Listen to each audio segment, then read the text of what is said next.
Hey boys and girls, Lucky here and welcome back to another CSGO video. Today we have another episode of Noob to Pro, the series that should help you get better at Counter-Strike Global Offensive. So today we're talking about how to rank up in the matchmaking system. There's a brief introduction and some other stuff that you should be interested in. As you all know, Noob to Pro is a 3-part series, meaning on Mondays you always get a big tutorial video like this one, including your training routine for the week.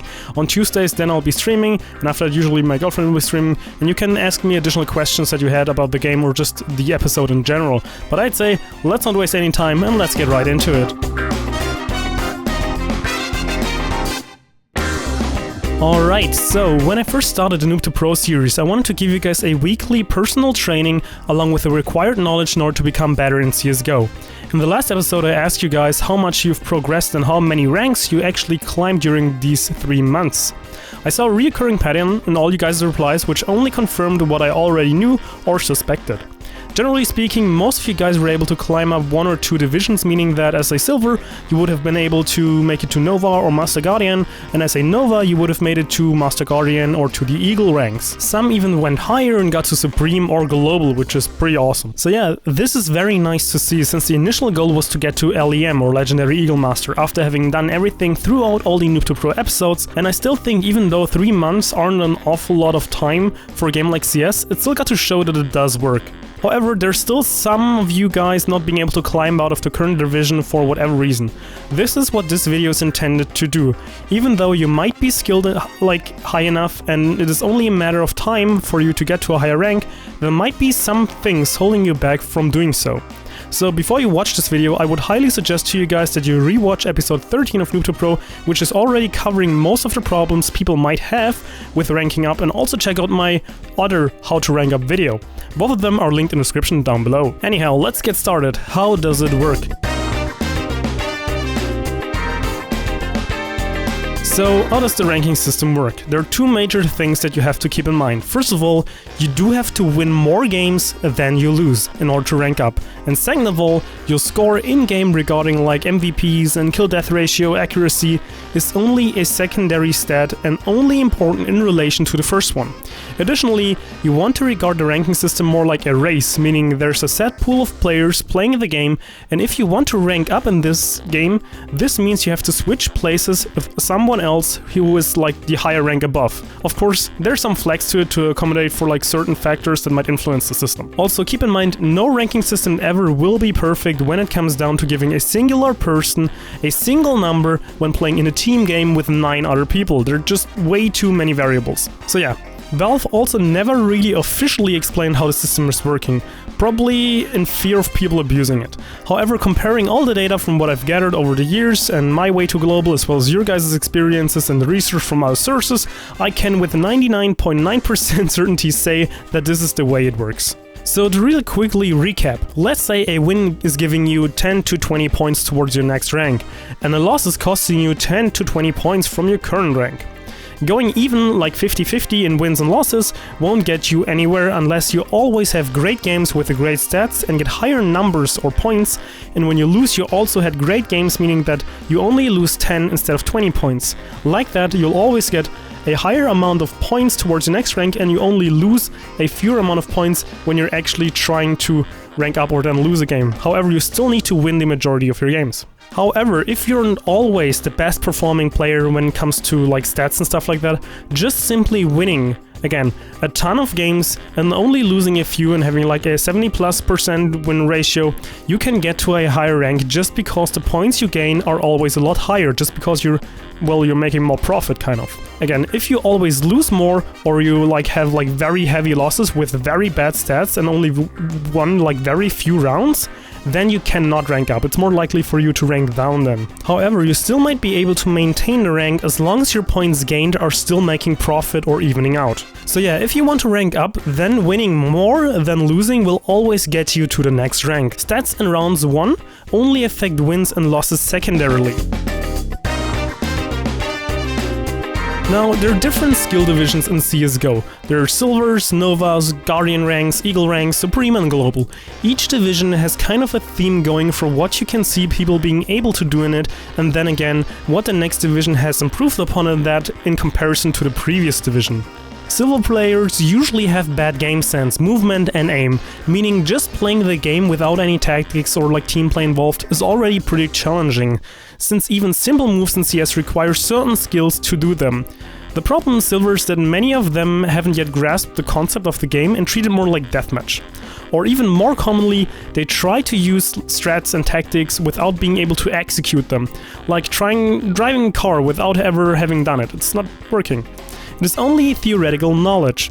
So this is the biggest tip for Silver players. If you want to get out of Silver, just focus purely on your mechanical skills. More importantly, only focus on your aim. Get better with the rifles and don't think you're a good AWPer, because you're really not. The next division is Gold Nova. In Gold Nova, people learned how to aim for the most part. In general, they are aware of weapon recoil, and they also know that they should not be moving while shooting, because then the bullets will land on your teammates' heads at best. To get out of Nova, you want to refine your aiming some more and get more comfortable with your recoil control and crosshair placement. However, most importantly, you want to work on your stutter stepping to fire accurately quicker. This wasn't as much of an issue at the previous ranks since players are slower to react and move and shoot in general, meaning you probably won't need those extra split seconds. However, the combination of decent movement and aim and good knowledge about stutter stepping is what will get you to Master Guardian. In the MG ranks, players finally know how to control their player for the most part, meaning stutter stepping, recoil control, crosshair placement as well as strafe jumps are being done pretty successfully here.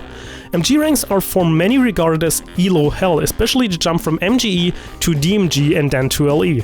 The reason for that is that up to this point you were able to just work on your mechanical skills such as aiming, movement, and you would be able to carry like here easily given you would have like developed those skills. However, to make the jump into the next division, simply grinding mechanical skills won't cut it anymore. You have to be more aware of what is happening around you in the game. This mostly comes from experience and includes things like game sense and situational awareness, as well as keeping somewhat track of the enemy's economy, or, well, anticipating the next move, for example. Grinding mechanical skills surely still get better from rank to rank. However, this time proper usage of utility and team play is what will get you to the Eagle ranks. Speaking of Eagles, they already know how to do that stuff. So the big jump from the Eagle ranks to Supreme for me was the speed of execution, being able to act and react fast without making mistakes. In general, the higher up you climb in the ranks, the faster the gameplay becomes, as soon as the site is being taken or defended or an enemy has been spotted. The last jump is to GE or Global Elite, which is again more of a refined version of a Supreme or a Legendary Eagle Master. I also felt that Globals for the most part were able to adapt faster to a situation instead of following simple like standards.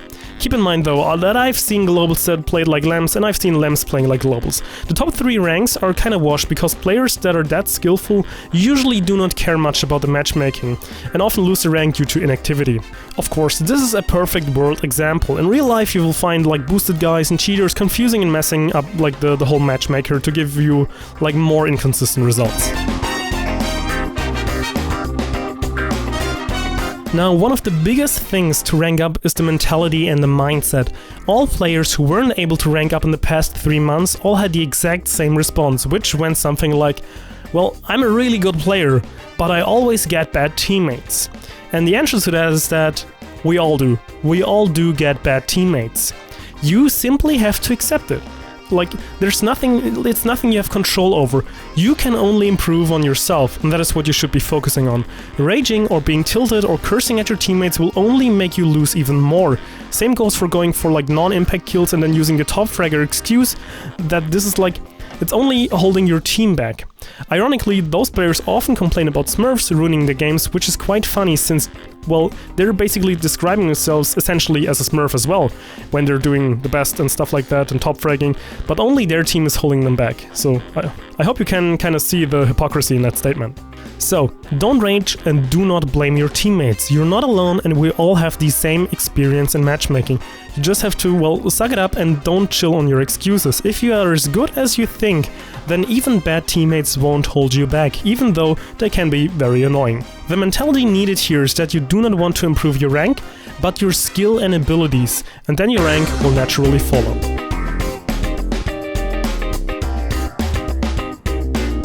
Last but not least, we got a couple of things to mention about the ranking system in general.